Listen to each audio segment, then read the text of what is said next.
حاجة بس مش كون نتكلم يعني، لأني بالطبيعة أنا يسرني أن يكون موجودة باسم الشبكة العربية للمنظمات غير الحكومية للتنمية اللي تقوم بهذه الندوة مع المنتدى، وندوة حول الجباية وحول أهميتها باش نرجعوا لها بعد بالدرس يعني والتفصيل. لكن نقول هذا باعتبار أنه الجمعية اليوم الجمعية التونسية للنساء الديمقراطيات هي التي تتولى التنسيق في تونس عن الجمعيات الموجودة معها الأخرى، كما رابطة حقوق الإنسان، كما المعهد العربي لحقوق الإنسان، كما طبعا منتدى الجاحظ، كما لافتورد، كما هذوما أعضاء في الشبكة، وهناك من التحقوا فيما بعد. وطبعا الجمعية تأخذ التنسيق هذه الدورة، لذلك أنا مكلفة بتقديم يعني الشبكة اليوم ودورها نظرا للدور الذي تقوم به، خاصة فيما يتعلق بالتعريف بمسألة التنمية وفعاليات التنمية، وهذه المسألة الهامة التي اليوم تدور في خضم ما يتعلق بموضوعنا وهو الجباية. لكن لا نكمل الحديث فيما بعد أيضا عن دور الاتحاد العام التونسي للشغل في مسألة الجباية، باعتباري أيضا في المكتب التنفيذي للاتحاد الجهوي للشغل ببن عروس. سأتولى أولا الحديث عن هذه الشبكة. شبكة المنظمات غير الحكومية للتنمية هي شبكة إقليمية تضم إلى حد الآن تقريبا 12 دولة عربية، وتعمل على قضايا التنمية في المنطقة العربية، وهي تهدف إلى تقوية قدرات المجتمع المدني وتمكينه والضغط كذلك من خلال هذه المنظمات غير الحكومية في السياسات والتأثير سواء وطنيا في مختلف البلدان أو أيضا إقليميا، وتعزيز أيضا جهود منظمات المجتمع المدني في مجال المدافعة على الحقوق الاقتصادية والاجتماعية أساسا، ودعم دور هذا المجتمع المدني في تكوين وجهات نظر بديلة حول أولويات صنع السياسات، وخاصة وقد بيّنت كما تعرفون الثورات العربية والحركات الاجتماعية الموجودة في مختلف المنطقة العربية اليوم حول فشل السياسات التنموية في المنطقة، وهذه السياسات التنموية التي لم تراعي طموحات الشعوب العربية ولم تحقق طموحات هذه الشعوب، وسواء في علاقة بالعدالة الاجتماعية وهي صميم موضوعنا اليوم في علاقة بمسألة الجباية، وفي مسألة المساواة، الكرامة، الشغل إلى غير ذلك، التوازن الجهوي والتنمية الجهوية. كل هذه المواضيع هي والتحركات خاصة هي سبب فشل السياسات التنموية المعتمدة طوال الفترات السابقة، ونحن نروم إلى تسليح المجتمع المدني في مختلف هذه البلدان الشريكة في الشبكة بالمعارف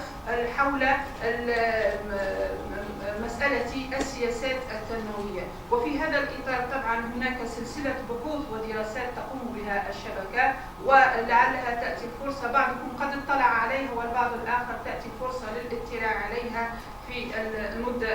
القادمة. وهناك الاستعانة أيضا بالباحثين والخبراء في مختلف المجالات، وكان لها سواء بالنسبة لتونس كان لنا شرف التنسيق في بعض الندوات بالنسبة للأعضاء الموجودين في تونس والمشاركين في الشبكة، في بعض الندوات مثلا في السنتين الأخيرتين حول اتفاقية الشراكة والشريك المميز كما تعرفون وتأثيراتها على البلدان العربية ومنها تونس، فعالية المساعدات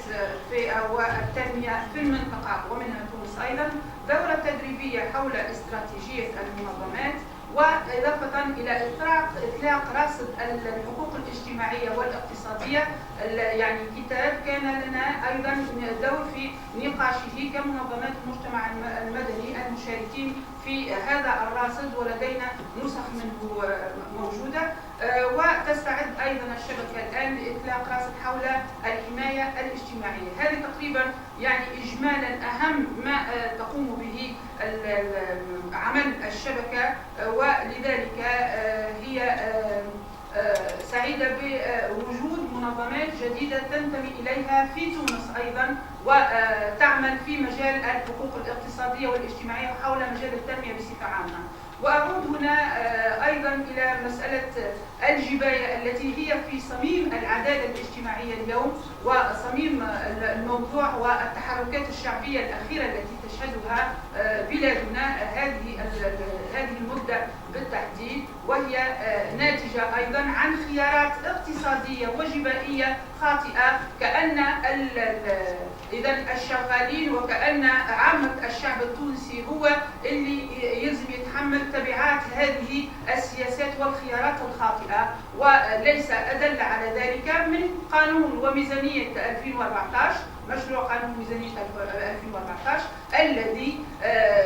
ستكون له نتائج كارثية على الفئات الشغيلة وعلى خاصة الطبقة المتوسطة التي تتدنى اليوم إلى الطبقة الفقيرة تقريبا نتيجة هذه الخيارات. ونتيجة إذا أنه بالنسبة لموضوع اتحاد الشغل أو الجمعيات الموجودة والرباعي الراعي للحوار كما تعرفون تقريبا متفق في أنه هذه الخيارات هي خيارات خاطئة في علاقة بميزانية الدولة، وأنها ستعود بالنتائج الكارثية على عامة المجتمع، وبالنسبة للاتحاد على الشغالين أساسا وعلى الطبقات المفقرة، وكما كان يحكي الأخ مسعود رمضان على هذه النتائج، وخاصة في رفع الدعم على المواد الأساسية. كيف سيكون نتائج ذلك على الفئات الفقيرة؟ رفع الدعم على المحروقات، تجميد الأجور بالنسبة لمختلف الفئات، كذلك تجميد الانتدابات بالنسبة ل 2014 ليس هناك انتدابات. كيف سيكون الأمر في علاقة بذلك؟ يقولوا تجميد الأجور يعني بالضرورة ما فمش استهلاك، تدهور المقدرة الشرائية، وسيكون المتضرر الأساسي هي الفئات الشعبية التي قامت بالثورة والتي انطلقت في أماكن مختلفة من بلادنا، الثورة في علاقة بالكرامة والشغل والحقوق الأساسية. هذا كله اليوم مفقود، سنناقشه بعد حين في علاقة بالدراسة التي سيقوم بها متفضلا طبعا أخ عبد الجليل البدوي. لا أطيل عليكم، سنعود إلى النقاش فيما بعد.